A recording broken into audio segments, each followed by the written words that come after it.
Operation सिंदूर के बाद पूरे भारतवर्ष में तिरंगा यात्रा निकाली जा रही थी। इसके बाद आज हल्द्वानी में भी आज तिरंगा यात्रा का आयोजन किया गया। ये तिरंगा यात्रा हल्द्वानी के मिनी स्टेडियम से प्रारंभ होकर तिरंगा पार्क में संपन्न हुई। इस तिरंगा यात्रा में उत्तराखंड के मुख्यमंत्री पुष्कर सिंह धामी सहित केंद्रीय सांसद अजय भट्ट और तमाम भाजपा और कांग्रेस के नेता मौजूद रहे। तिरंगा यात्रा में स्कूली बच्चों ने भारत माता की जय, वंदे मातरम के नारों से पूरा हल्द्वानी से गूंज रहा था। वो तिरंगा पार्क में पहुंचकर पुष्कर सिंह धामी ने शहीदों को श्रद्धांजलि दी।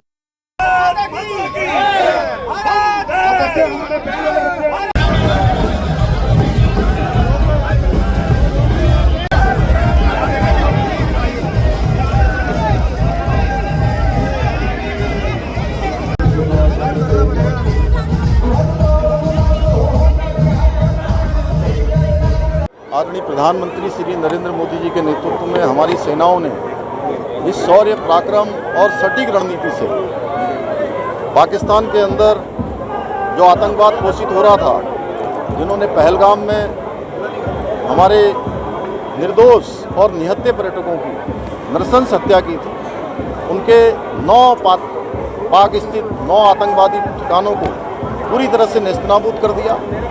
पाकिस्तान के अंदर इस प्रकार से हमारी सेना ने हमला किया कि 4 दिनों के अंदर ही पाकिस्तान घुटनों पर आ गया। उसको सीज फायर करना पड़ा, युद्ध रोकना पड़ा, गिड़गिड़ाना पड़ा।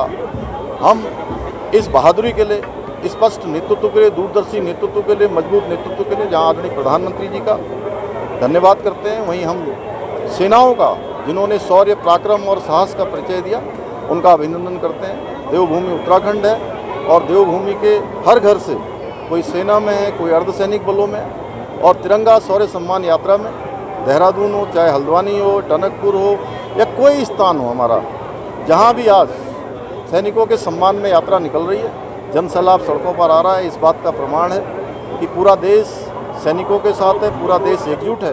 कि सेना की बहुत बड़ी उपलब्धि है और मैं तो सभी राजनीतिक दलों के लोगों से ये कहना चाहता हूँ, किसी राजनीतिक चश्मे से नहीं देखना चाहिए। ये तिरंगा है हमारे सामने, इसके मान सम्मान में सबको खड़ा होना चाहिए। और पुष्कर भाई यहाँ आए हैं और उन्होंने पूरा एक यहाँ जो यात्रा इसकी की है, तो बहुत अच्छी बात है, क्योंकि जो सत्ता या सरकार में बड़े लोग होते हैं या समाज में बड़े लोग होते हैं, लोग उनका अनुसरण करते हैं। मैं इसके लिए पुष्कर धामी जी को, सरकार को, भारत की सरकार को, भारत की सेना को, भारत के सभी दलों के लोगों को और अर्धसैनिक, सैनिक, सभी प्रशासन के लोगों को बधाई देना चाहता हूं कि सिंदूर का ऑपरेशन इतना सफल रहा, लेकिन पूरे देश के लोगों को इसमें बहुत ज़्यादा शांति नहीं मिली। मंत्री शिक्षा, स्वास्थ्य एवं सहकारिता व जनपद के प्रभारी मंत्री डॉक्टर धन सिंह रावत की अध्यक्षता में कलेक्ट्रेट सभागार में वार्षिक जिला योजना की बैठक संपन्न हुई। बैठक में वित्तीय वर्ष 2025-26 की वार्षिक जिला योजना में 74 करोड़ 28 लाख का परिव्यय अनुमोदित किया गया है। उन्होंने सभी जनप्रतिनिधियों के प्रस्ताव शामिल करने पर जिला प्रशासन को बधाई दी। कहा कि पिछले वर्ष जनपद में काफी अच्छे काम हुए हैं। इस दौरान उन्होंने विभागवार पीडब्ल्यूडी, आरडब्ल्यूडी, पेयजल, कृषि एवं उद्यान, मत्स्य, सिंचाई, उरेड़ा, पर्यटन, खेल एवं युवा कल्याण, पंचायती राज, शिक्षा एवं बाल विकास की प्रस्तावित जिला योजना की समीक्षा की। वार्षिक जिला योजना होती है, उसको आज हमने पास किया है। 74 करोड़ 28 लाख रुपए का परिव्यय आज पास किया गया और मैं जिला प्रशासन को अपनी ओर से बधाई दे रहा हूं कि उन्होंने सभी जनप्रतिनिधियों से योजनाएं मांगी हैं और आज हमने परिव्यय पास किया है। हमने ये भी कहा है कि जिन जिन जनप्रतिनिधियों की अभी योजनाएँ छूटी हैं वो 15 दिन में वो ले लें। और इस साल हम कुछ 10-12 अच्छे काम करने जा रहे हैं इस चमोली जनपद में, और पिछले बार भी बहुत अच्छे काम चमोली जनपद में हुए हैं और हमें चाहते हैं कि हमारा जो सीमांत जनपद है, यहाँ पे विकास की रफ्तार और तेज़ी से हो। पैसे की कोई कमी भी होगी तो और पैसा भी दिया जाएगा। हमारी सरकार की ओर से, मुख्यमंत्री जी की ओर से चमोली जनपद के लिए कभी भी पैसों की कमी नहीं रखी है। रुड़की की गंगनहर कोतवाली क्षेत्र के पारली गुर्जर गांव में सीआईयू रुड़की की सूचना पर ड्रग इंस्पेक्टर अनीता भारती ने एएनटीएफ टीम के साथ मिलकर संयुक्त रूप से भारत मेडिकल स्टोर पर छापेमारी की। आपको बता दें कि हरिद्वार जिले में ड्रग विभाग की तरफ से आज मेडिकल होलसेलरों के सत्यापन की कार्रवाई की जा रही थी, जिसके दौरान मंगलौर कोतवाली क्षेत्र में एक मेडिकल स्वामी द्वारा संबंधित कागज न दिखाने पर टीम ने मौके पर ही मेडिकल बंद कराया। वहीं इसी बीच रुड़की सीआईओ टीम की सूचना पर गंगानहर कोतवाली क्षेत्र के तेलीवाला पारली गुर्जर स्थित भारत मेडिकल पर ड्रग विभाग की टीम पहुंची, जहां पर टीम को नारकोटिक्स इंजेक्शन नारकोटिक्स दवाइयां बरामद हुई, जिससे मौके पर एक युवक को हिरासत में लिया गया, जिससे पूछताछ की जा रही है। एक्चुअली ड्रग विभाग के उच्च अधिकारी और एसएसपी हरिद्वार द्वारा जो है एक मुहिम चलाई गई है। हमें अभी हमारी एनटीएफ की टीम और हमारी ड्रग विभाग की टीम हमारे साथ है और हम लोग जितने भी मेडिकल स्टोर हैं, चाहे वो होलसेल हैं चाहे वो रिटेल हैं, उनके भौतिक सत्यापन के लिए इंस्पेक्शन कर रहे हैं। और कुछ ऐसे भी हैं जहाँ पर हमें की शिकायतें मिल रही हैं कि हाँ ये दुकानें चेंज कर रहे हैं। ऐसे ही कई एक दो मामले सामने आए हैं। जो लोग लाइसेंस तो ले लेते हैं, लाइसेंस लेने के बाद अपना स्थान परिवर्तन कर देते हैं और वहाँ जाकर के नारकोटिक दवाइयाँ बेचते हैं। और अब विभाग द्वारा ये कहा गया है कि जो भी इस तरीके की हरकतें करेंगे, दुकानें चेंज करेंगे, विभाग को नहीं सूचित करेंगे, उनके लाइसेंस कैंसिल कर देंगे। इसी पर आज हमें कुछ शिकायतें भी मिली हुई थी, तो आज हम इस मेडिकल स्टोर पे आए हैं। उधम सिंह नगर के जिलाधिकारी के आदेश पर किच्चा उप जिलाधिकारी कौस्तुभ मिश्रा ने अवैध कॉलोनियों और स्टाम्प पेपर पर प्लॉटों की खरीद फरोख्त रोकने के आदेश जारी किए हैं। उप जिलाधिकारी ने कहा कि प्लॉटों की खरीद फरोख्त स्टाम्प पेपर पर की जा रही है, जो कि अवैधानिक है। स्टाम्प पेपर पर खरीद फरोख्त से संपत्ति का अधिकार प्राप्त नहीं किया जा सकता है। जो लोग इस फर्जीवाड़े में शामिल हैं, उन्हें चिन्हित किया जाएगा और कठोर कार्रवाई की जाएगी। जो इस प्रकार की कॉलोनियाँ हैं, उनकी सूची तैयार की गई है।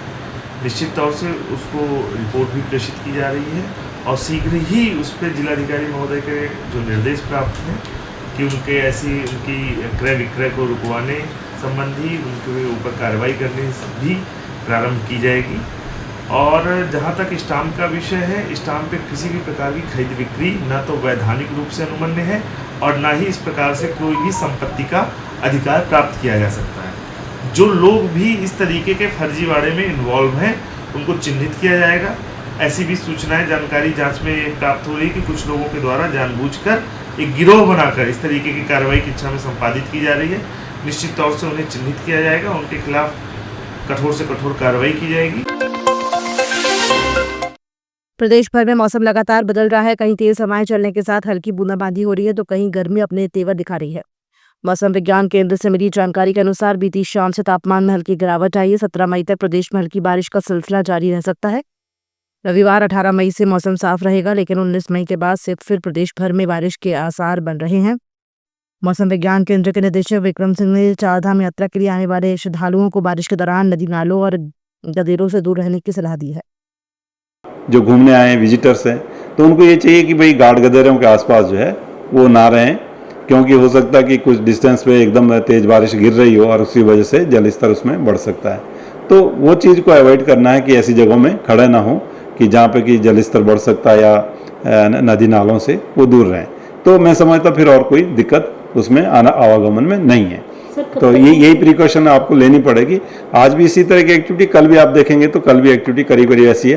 हालांकि इंटेंसिटी वाइज देखूंगा तो थोड़ा कल जो है वो कम रहेगी, फिर भी हल्की एक्टिविटी स्कैटर्ड जो है कुछ जगहों तक की वो कल भी मिलेगी। तो इस तरह से 18 में हालांकि थोड़ा मौसम साफ हो जाएगा। अंदर के जो डिस्ट्रिक्ट हमारे उसमें छुटपुट या कुमाऊं रीजन की जो हिल्स है, लाइट एक्टिविटी की संभावना एका दुक्का है, तो कोई विशेष नहीं है। 19-20 में जब आप जाते हैं तो फिर से जो एक्टिविटी थोड़ी बढ़ती हुई नज़र आ रही है। तो 19-20 तारीख में आप कह सकते हैं कि कुछ जगहों तक में फिर से हल्की से मध्यम जो है जो रेन थंडरस्टॉर्म एक्टिविटी वो मिलेगी।